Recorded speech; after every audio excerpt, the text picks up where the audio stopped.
आज की हमारी कहानी बहुत ही इंटरेस्टिंग और अनोखी है। आप इस कहानी को आखिर तक ज़रूर देखें। यह कहानी है ताजिर उस्मान और शहज़ादी अफशीन। और बोनो के बादशाह की इस कहानी को सुनकर यकीनन आपका दिल खुश हो जाएगा और आप कमेंट करने पर मजबूर हो जाएंगे। तो आप इस कहानी को मुकम्मल ज़रूर देखें। साथ ही वीडियो को लाइक और चैनल को सब्सक्राइब कर लें। बहुत अरसा पहले की बात है, मुल्क रोम पर एक रहमदिल बादशाह हुकूमत करता था। बादशाह बड़ा इंसाफ पसंद, नेक सीरत और बहादुर था। बादशाह की एक ही बेटी थी जिसका नाम अफशीन था। शहजादी अफशीन बेहद खूबसूरत और ज़हीन थी। बादशाह और मलका इसे देख देख कर जीते थे। शहजादी अफशीन के महल में एक बहुत बड़ा बाग था जिसमें दूर दूर से मंगवाए गए नायाब पौधे थे। शहजादी हर शाम को अपनी कनीज के साथ बाग की सैर करती और रंग बिरंगी तितलियों से खेलती। एक शाम शहजादी हस्बे मामूल अपने बाग में खेल रही थी और तितलियां पकड़ने के लिए इनके पीछे दौड़ रही थीं। तितलियां कभी इस फूल पर जा बैठतीं तो कभी उस फूल पर। इत्तेफाक की बात है कि कोहकाफ के जिन बादशाह का बेटा पेटू जिन तख्त पर सवार आसमान की सैर कर रहा था, इसका तख्त जो एक बड़े अजदेह की शक्ल का था, 4 खौफनाक देव उसे उठाए हुए थे। पेटू जिन का तख्त बादलों के ऊपर उड़ रहा था। पेटू जिन ने एक तिलिस्मी ऐनक लगा रखी थी जिसकी वजह से इसे हर चीज बिल्कुल साफ नजर आ रही थी। पेटू जिन की नजर जब शहजादी पर पड़ी तो वह इसकी खूबसूरती देखकर दंग रह गया। इसने इसी वक्त अपने गुलाम देव को तख्त बाग में उतारने का हुक्म दिया। तख्त नीचे आया तो कनीज डर के मारे शोर मचाती भाग गई। शहजादी अफशीन तो घाहाश खाकर गिर पड़ी। पेटू जिन ने इसे उठाकर अपने तख्त पर डाला और बोला कि मैं इस खूबसूरत लड़की को अपनी मलका बनाऊंगा। चलो अब वापस कोहकाफ चले। देव ये सुनते ही तख्त कंधों पर उठाए कोहकाफ की तरफ रवाना हो गए। उधर कनीज दुहाई देती मलका और बादशाह के पास पहुंची और इन्हें बताया, मलका तो हाय मेरी बच्ची कहकर वहीं तड़ाक से गिर पड़ी और बेहोश हो गई। बादशाह घबराहट में नंगे पांव ही बाग की तरफ भागा, मगर अब वहां क्या था? कुछ भी नहीं। शहजादी को तो पेटू जिन उठाकर ले गया था। पूरी सल्तनत में कोहराम मच गया। जिसने सुना आंसू बहाने लगा। बादशाह ने शाही नजूमी और वजीर आजम से मशवरे के बाद ऐलान करा दिया कि जो शख्स भी शहजादी अफशीन को कोहकाफ के जिन्न की कैद से आज़ाद करा के लाएगा वही तख्त और ताज का वारिस होगा। इस ऐलान को सुनते ही बहुत से मनचले शहजादे और नौजवान अपने घरों से निकल पड़े, मगर किसी को भी कोहकाफ का रास्ता न मालूम था। इधर उधर भटक कर नाकाम लौट आए। मुल्क रोम के गांव में एक नौजवान ताजिर उस्मान भी रहता था। इसने जब यह ऐलान सुना तो सोचा किस्मत आजमानी चाहिए, शायद खुदा मेरी मदद करे और मैं शहजादी को जिन की कैद से छुड़ा लाऊं। ये सोचकर उस्मान ने सफर के लिए सामान बांधा और घोड़े पर सवार होकर मशरिक की तरफ रवाना हो गया। दोपहर के वक्त उस्मान एक जंगल में पहुंचा और एक घने दरख्त के नीचे लेटकर सुस्ताने लगा। अभी चंद मिनट ही गुजरे थे कि चूचू की दर्द भरी आवाज ने इसे चौंका दिया। इसने निगाह उठाई तो क्या देखता है कि दरख्त की एक शाख पर बैठी चिड़िया के गिर्द एक खतरनाक काला सांप लिपटा हुआ है और इसे डसना ही चाहता है। ताजिर उस्मान को चिड़िया पर बड़ा रहम आया, मगर मसला यह था कि चिड़िया को बचाए कैसे। जितनी देर में वह दरख्त पर चढ़ता सांप चिड़िया को डस लेता। सोचते सोचते उस्मान के जहन में एक तरकीब आ गई। इसने जल्दी से घोड़े की जीन से लटकती ढाल उतारी। ढाल शीशे की तरह चमकदार थी। उस्मान ने ढाल को जमीन पर इस तरह से रखा कि इसका रुख दरख्त पर बैठे सांप की तरफ हो गया। काले सांप ने जब चमकती ढाल में अपना अक्स देखा तो समझा कि कोई और सांप आ गया है। वो बड़े गजबनाक अंदाज में फन फैलाकर फूंकारने लगा। ताजिर उस्मान ने बड़ी फुर्ती से कमान में तीर जोड़ा और अल्लाह का नाम लेकर छोड़ दिया। सनसनाता हुआ तीर सीधा सांप के फन में लगा और सांप तड़प कर मर गया। चिड़िया बच गई और फिर से उड़कर ताजिर के सामने आ बैठी। मगर यह क्या, उस्मान के सामने तो एक हसीन परी मुस्कुरा रही थी। परी ने कहा, ए आदमजाद, तुम्हारा बहुत बहुत शुक्रिया। तुमने मेरी जान बचाई। मैं परियों की मलका की खास कनीज हूं। आज चिड़िया बनकर सैर को निकली थी, इस सांप के हत्थे चढ़ गई। अगर तुम ना आते तो इस सांप ने तो मुझे मार ही डालना था। उस्मान ने हंसकर कहा, ए परी, यह हर इंसान का फर्ज है कि वह जानवरों पर रहम खाए और इनकी मदद करे। परी खुश होकर बोली, तुम बहुत अच्छे इंसान हो, बोलो मैं तुम्हारी क्या मदद कर सकती हूं। उस्मान ने कहा, मैं रूम की शहजादी अफशीन को जिन्न की कैद से आज़ाद कराने कोहेकाफ जा रहा हूं। अगर तुम मुझे कोहेकाफ का रास्ता बता दो तो बड़ी मेहरबानी होगी। यह सुनकर चिड़िया सोच में पड़ गई। फिर कहने लगी यह तुमने बहुत मुश्किल काम का बेड़ा उठाया है, लेकिन बहादुर लोगों के लिए कोई काम मुश्किल नहीं होता। यह लो, यह आम रख लो और इस जंगल के जुनूबी हिस्से में मौजूद बरगद के पुराने दरख्त के करीब पहुंचकर आम को चीर डालना। इस दरख्त के नीचे बोनों की बस्ती है। वह आम खाने के बेहद शौकीन है। वह तुमसे आम मांगेंगे, मगर तुम हरगिज ना देना और कहना कि अगर बोना बादशाह मेरे साथ कोहे काफ तक चले तो मैं आम दे दूंगा। आजकल आमों का मौसम नहीं है। मुझे यकीन है कि बोना बादशाह तुम्हारी बात मान लेगा। इसके बाद तुम्हें क्या करना है, ये बोना बादशाह ही तुम्हें बताएगा। उस्मान ने परी का शुक्रिया अदा किया तो इसने अपना एक पर तोड़कर ताजिर को दिया और कहा कि जब भी तुम किसी मुश्किल में फंस जाओ, इस पर को बालों में लगाना, मैं तुम्हारी मदद को पहुंच जाऊंगी। और फिर खुदा हाफिज कहकर परी चली गई तो ताजिर उस्मान उठा और घोड़े पर बैठकर बरगद के दरख्त की तरफ चल दिया। वहां पहुंचकर इसने हिदायत के मुताबिक आम निकाला और चीरा तो हर तरफ आम की खुशबू फैल गई।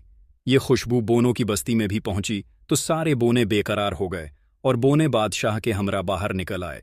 बोने बादशाह ने ललचाई हुई नजरों से आम की तरफ देखते हुए कहा, ए आदमजाद, तुम कहां से आम लेकर आए? हमें भी खाने के लिए दो। उस्मान बोने बादशाह से बोला, चलो भागो यहां से, मैं तो तुम्हें आम का छिलका भी नहीं दूंगा। हां, पर एक शर्त मान लो तो सारा आम दे सकता हूं। बोने बादशाह ने जल्दी से कहा, जल्दी जल्दी शर्त बताओ। उस्मान बोला, तुम्हें मेरे साथ कोहकाफ तक जाना होगा। अगर राजी हो तो यह आम तुम्हारा है। बोने ने जवाब दिया, मुझे तो कोहकाफ तक जाने के रास्ते का इल्म नहीं। हां, यहां से 4 कोस दूर एक खूनखार जादूगरनी रहती है, इसे पता है, मगर वह तो इंसानों का खून पी जाती है और गोश्त भूनकर हड़प कर जाती है, हड्डियां तक चबा जाती है। लेकिन एक बात है, वह मारने से पहले हर इंसान से 3 सवाल पूछती है और जो सही जवाब दे दे उसे छोड़ देती है। मगर आज तक कोई इंसान इसके किसी सवाल का सही जवाब ना दे सका। सिर्फ मैं इन सवालों के जवाब जानता हूं। फिर तो तुम्हें मेरे साथ जरूर ही जाना होगा, वरना आम नहीं मिलेगा। बोना बादशाह मान गया। उस्मान ने आम बोनों के हवाले कर दिया। सारी बस्ती आम पर टूट पड़ी और इसे छट कर गई। अब उस्मान ने बोने बादशाह को, जो साइज में इंसानी उंगली के बराबर था, उठाकर जेब में डाला और आगे चल पड़ा। जब वह जादूगरनी के इलाके में पहुंचे तो जादूगरनी ताजिर को देखकर खुश हो गई और शैतानी कहकहा लगाने लगी, वाह वाह, आज खूब तगड़ा शिकार हाथ आया है। ए इंसान, मैं तुम्हें पानी में उबालकर तुम्हारी यखनी पी जाऊंगी। उस्मान तो कांप ही उठा। जादूगरनी की शक्ल थी भी बड़ी भयानक। यह लाल लाल बाहर को निकली हुई आंखें, पीले दांत और काला स्याह रंग।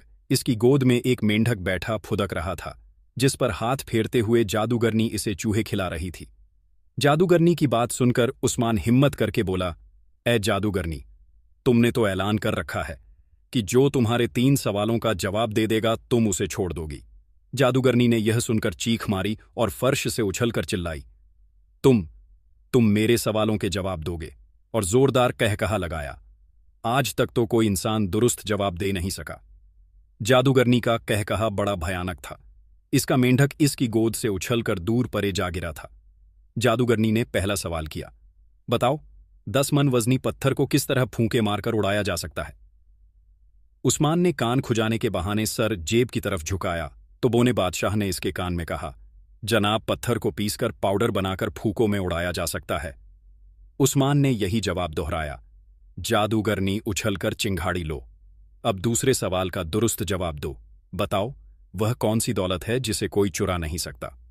उस्मान ने फिर सर जेब की तरफ झुकाया तो बोने बादशाह ने कहा, जनाब, वह दौलत इल्म है जिसे चुराना नामुमकिन है। अपने दूसरे सवाल का जवाब भी दुरुस्त पाकर जादूगरनी घबराई।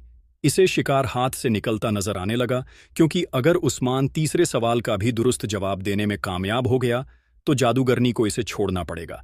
इसने कहा, ए इंसान, मेरा तीसरा सवाल यह है कि वह कौन सा जुर्म है जिसे करते हुए अगर इंसान पकड़ा जाए तो सजा मिलती है, लेकिन अगर कर ले तो सजा नहीं दी जा सकती।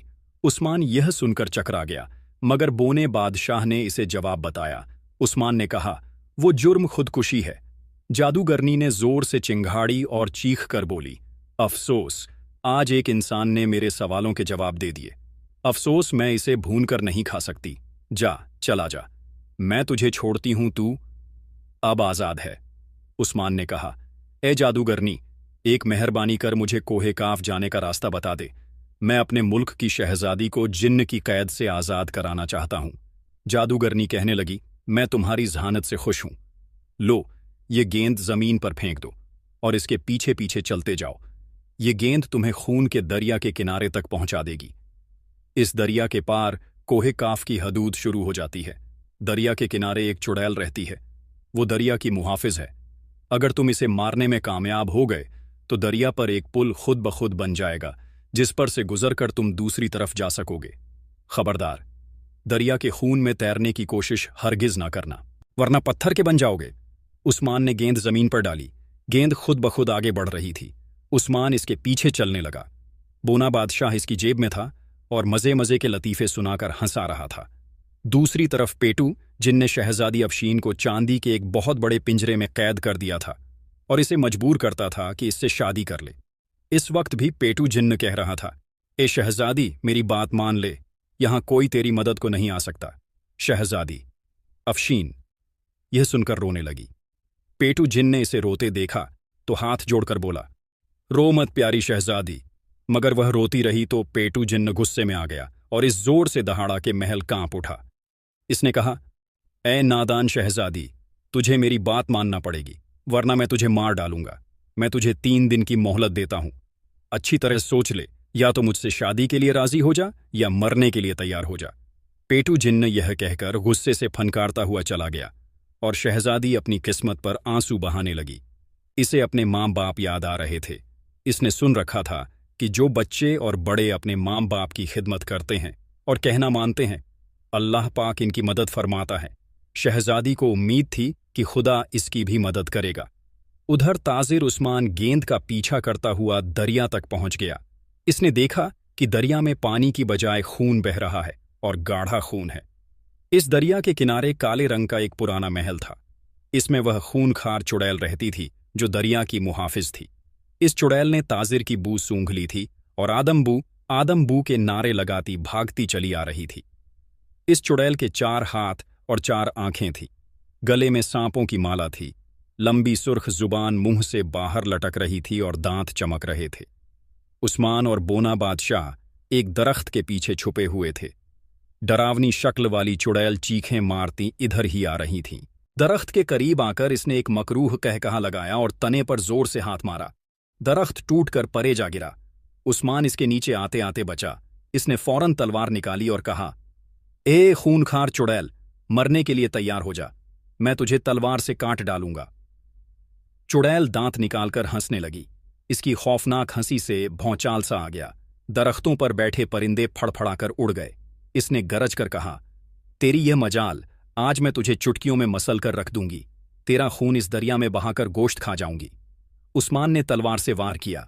तलवार चुड़ैल के बाजू पर पड़ी, मगर इस पर कोई असर न हुआ। इसे जख्म तक नहीं आया। अब तो उस्मान के हाथ पांव फूल गए। बोना बादशाह जेब में कूदता हुआ बोला, हाय मारे गए। चुड़ैल हाथ फैलाकर उस्मान की तरफ बढ़ी। उसी वक्त उस्मान ने जेब से परी का दिया हुआ पर निकालकर बलों में लगा लिया। बस तो फिर क्या था, एक धमाका के साथ परी आ मौजूद हुई। इसके हाथ में सोने की कमान थी जिस पर फौलादी तीर चढ़ा हुआ था। इसने आते ही तीर चलाया। तीर सीधा चुड़ैल के सीने में लगा। इसने जोरदार चीख मारी और जमीन पर गिर कर तड़पने लगी। इसकी आंखें बाहर को उबल आईं और वह चीखती हुई मर गई। बुरे काम का बुरा अंजाम होता है। यह चुड़ैल सैकड़ों इंसानों को हड़प कर चुकी थी और आज खुद मारी गई। उस्मान ने कहा, ए परी, मैं किस मुंह से तेरा शुक्र अदा करूं? तुमने मुझे और बोने बादशाह को मौत के मुंह से बचा लिया। परी ने हंसकर जवाब दिया, जो कोई नेकी करते हैं इसका सिला इन्हें जरूर मिलता है। तुमने मेरी जान बचाई थी, आज मैं तुम्हारे काम आ गई। अच्छा खुदा हाफिज कहकर परी चली गई। खून के दरिया पर अब एक पुल बन चुका था। उस्मान इस पुल पर से गुजरकर कोहे काफ में दाखिल हो गया। कोहे काफ की सरजमीन पर कदम रखना था कि ना जाने किधर से आवाजें आने लगीं। ए नौजवान, भाग जा वरना मार डालेंगे। जिन्हों की बस्ती है, यहां इंसान का क्या काम, भाग जा यहां से। पहले तो उस्मान ये आवाजें सुनकर घबरा गया, फिर हौसला करके आगे बढ़ा। तलवार इसने दोनों हाथ में थाम रखी थी। कुछ देर तक आवाजें आती रहीं, फिर बंद हो गई। उसी वक्त सामने वाले पहाड़ से एक बहुत बड़ा परिंदा नमूदार हुआ। यह कोहे काफ का खूनी परिंदा था जिसका नाम उड़न हाथी था। इसका जिस्म 3 हाथियों के बराबर था, रंग सिया और 4 टांगे थीं। इसकी कमर पर 2 बड़े बड़े पर थे और मुंह के आगे सूंड के बजाय एक लंबी नुकीली चोंच थी। इस नई आफत को देखकर उस्मान ने तलवार कसकर पकड़ ली। उड़न हाथी बड़ी तेजी के साथ इसके सर पर आ पहुंचा। इसने अपनी गाड़ जैसी चोंच खोली और बड़ी फुर्ती से झुककर उस्मान को निगल लिया। उस्मान को लगा कि जैसे वह किसी गदली सड़क पर फिसल रहा है। वह फिसलता हुआ एक अंधेरे कमरे में जा गिरा। यह इस उड़न हाथी का मैदा था। उस्मान मैदे में खड़ा हो गया। इसे कुछ नजर नहीं आ रहा था और सांस लेने में भी दिक्कत हो रही थी, मगर फिर यह मुश्किल हल हो गई। उड़न हाथी ने अपनी चोंच खोल दी थी। रोशनी और हवा अंदर आने लगी थी। बौने बादशाह ने कहा, अरे बाप रे, यह खौफनाक परिंदा मेरे बाप दादा ने भी नहीं देखा था। उस्मान ने कहा, अब इस जगह से निकले कैसे? कुछ देर यहां रहे तो इस परिंदे के मैदे के तेजाब से हम हज्म हो जाएंगे। मेरा ख्याल है कि तलवार के जरिए सुराख करके बाहर निकलना चाहिए। उस्मान ने खुदा का नाम लिया और तलवार से भरपूर वार किया। उड़न हाथी का गोश इस तरह कटा के जैसे साबुन हो।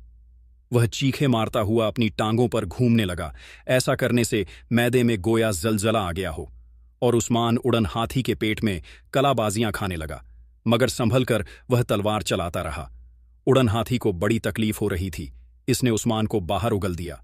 उस्मान धड़ाम से बाहर जमीन पर गिर पड़ा। गिरते ही वह उठा और तलवार थामी, और उसी वक्त उड़न हाथी ने कराहते हुए इंसानी आवाज में कहा, ए आदम जाद, मुझे मत मारना, तुम जो कहोगे मैं वहीं करूंगा।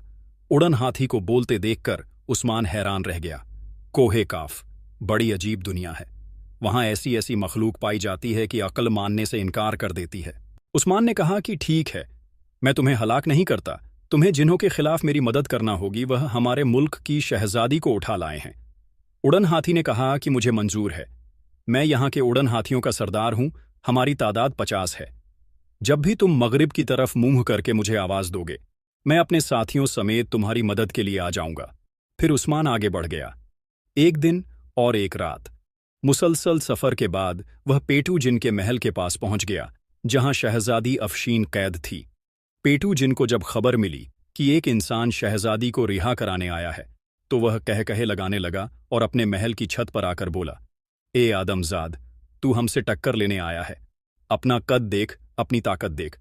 जा, चला जा, मैं तेरी जान बख्शी करता हूं। उस्मान ने बड़ी जुर्रत से कहा, ओ बदबख्त, जिन्न गुरूर न कर। कभी कभी चींटी भी हाथी को मार डालती है। अपनी खैरियत चाहता है तो शहजादी को आजाद कर दे। पेटू जिन तो गुस्से में आकर कांपने लगा। इसने अपने गुलाम देवों को हमला करने का हुक्म दिया। उस्मान ने उसी वक्त मगरिब की तरफ मुंह करके पूरी ताकत से कहा, ए उड़न हाथियों, मेरी मदद के लिए आओ। फौरन उड़न हाथियों के जत्थे आसमान पर नमूदार हुए। हर तरफ अंधेरा सा छा गया। उड़न हाथियों ने अपनी चोंचों में कई कई मन के पत्थर दबोच रखे थे। उन्होंने उड़ते हुए यह पत्थर देव पर फेंकना शुरू कर दिए। एक देव की चमकती खोपड़ी पर पत्थर पड़ा तो वह तरबूज की तरह फट गई और देव मर गया। देखते ही देखते मैदान देव की लाश से भर गया। उस्मान महल में घुस गया। पेटू जिन्न कई गज लंबी तलवार थामे इसके सामने आ गया। मुकाबला शुरू हो गया। पेटू जिन्न बड़ा माहिर तलवारबाज था। उस्मान डटकर इसका मुकाबला कर रहा था, मगर पेटू जिन्न हार मानने को तैयार न था। बोने बादशाह ने जब यह देखा तो उस्मान की जेब से जादूगरनी वाला गेंद निकालकर पूरे जोर से पेटू के मुंह पर मारा। गेंद फट गई और इससे काला धुआं निकला। पेटू जिन्न बेहोश हो गया। उस्मान ने लपक कर इसका सर काट लिया। पेटू जिन्न तड़पता हुआ खत्म हो गया। शहजादी अफशीन को चांदी के पिंजरे से निकालकर उस्मान वापस चल दिया और मंजिलों पर मंजिलें तय करता मुल्क रूम तक पहुंच गया। बादशाह और मलका ने जब अपनी बेटी को जिंदा सलामत देखा तो खुशी से निहाल हो गए। उस्मान और शहजादी अफशीन की शादी बड़ी धूमधाम से हो गई। बादशाह ने तख्तो ताज भी उस्मान के हवाले कर दिया। उस्मान ने कई साल तक बड़े अदल इंसाफ के साथ हुक्मरानी की और फिर सब हंसी खुशी रहने लगे। शहजादी अफशीन ने कुछ अरसा बाद एक खूबसूरत शहजादे को जन्म दिया, जिससे सारे महल में खुशियां दौड़ गईं। इसी तरह वक्त के साथ साथ शहजादी अफशीन और बादशाह उस्मान 2 बच्चों माँ बाप बन गए। उनके 2 बेटे थे। तो कहिए दोस्तों, ये कहानी आपको कैसी लगी? कमेंट करके जरूर बताएं। कहानी पसंद आई है तो वीडियो को लाइक कर दें और हमारे YouTube चैनल शहानी नॉलेज को सब्सक्राइब कर दें और बेल के बटन को जरूर प्रेस कर दें, ताकि हर आने वाली वीडियो का नोटिफिकेशन सबसे पहले आप तक पहुंचे। मिलते हैं किसी नई वीडियो में नई कहानी के साथ। शुक्रिया। अल्लाह हाफिज।